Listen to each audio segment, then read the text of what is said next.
Good morning, my dear children. Today, let us discuss about magnets. Let's start with a story.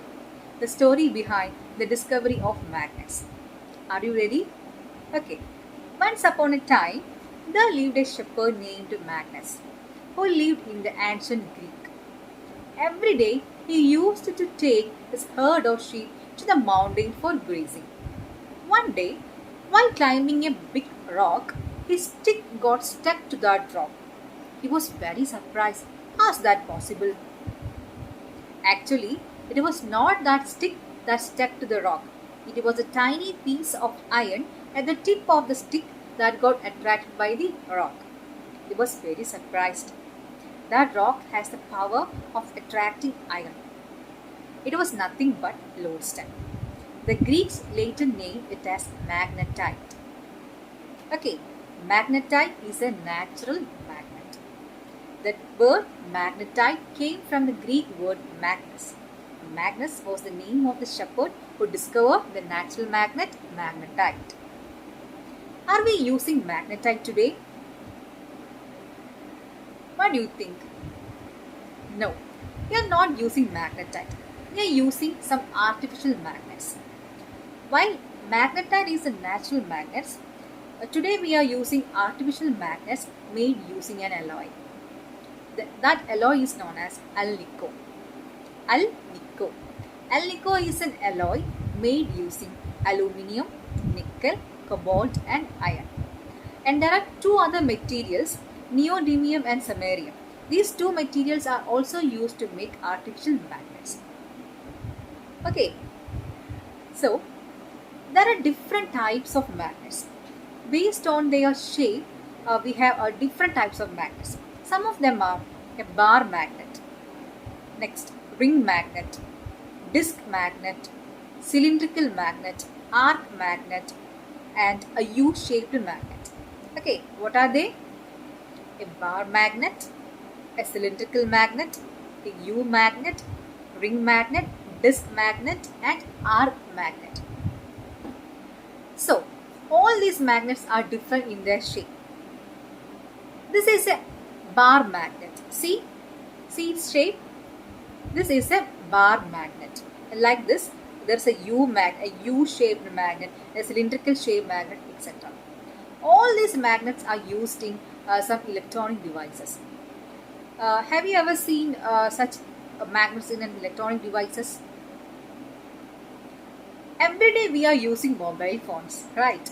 In a mobile phone, there is a small magnet. A disc magnet is placed inside the mobile phones. A disc magnet is placed inside the mobile phone. In loudspeakers, microphones, etc., a ring-shaped magnet is used.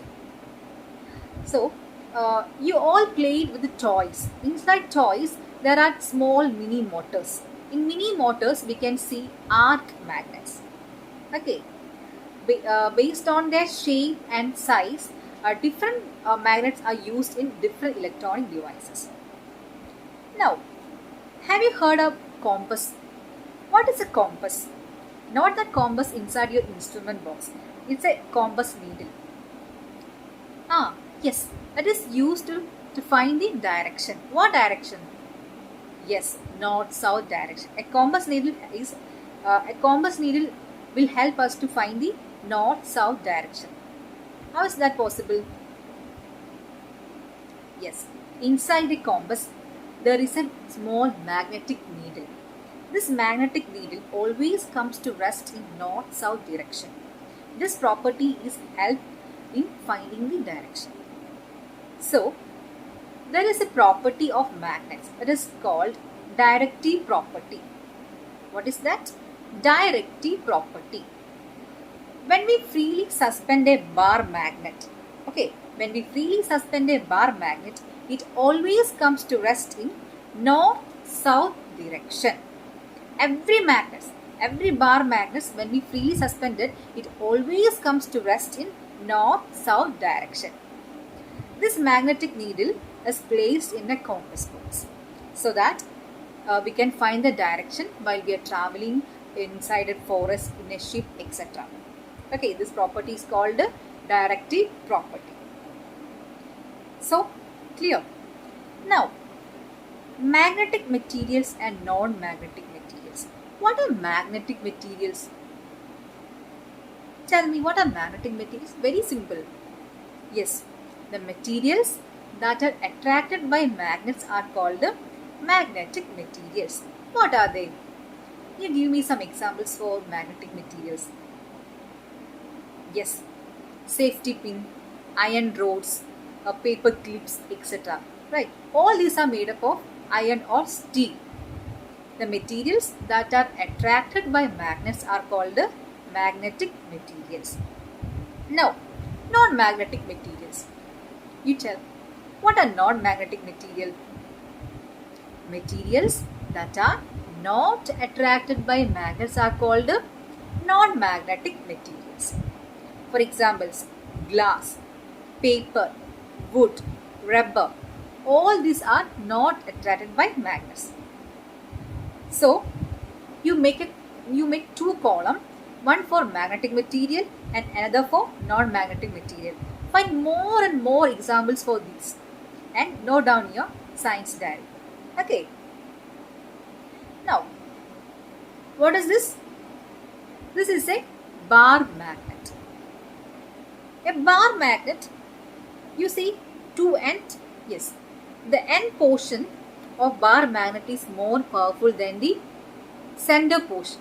Okay, the end portion where the magnetic power is more is known as poles. P-O-L-E-S, poles. Every magnet have poles. Okay, every magnet have two poles. That is, the poles can be named as one as north pole and other as south pole. So, every magnet have two poles, north pole and south pole. The poles of same type are known as like poles. Poles of same type are known as like poles, and poles of different type are known as unlike poles. Like poles and unlike poles. Now, is there any peculiarity for like poles and unlike poles? Yes. Like poles always repel each other. Okay. When these are two same poles, the like poles always repel each other, while unlike poles always attract each other. This is two important property of magnet. Like poles always attract or repel? No, repel each other. Like poles always repel each other, and unlike poles always attract each other.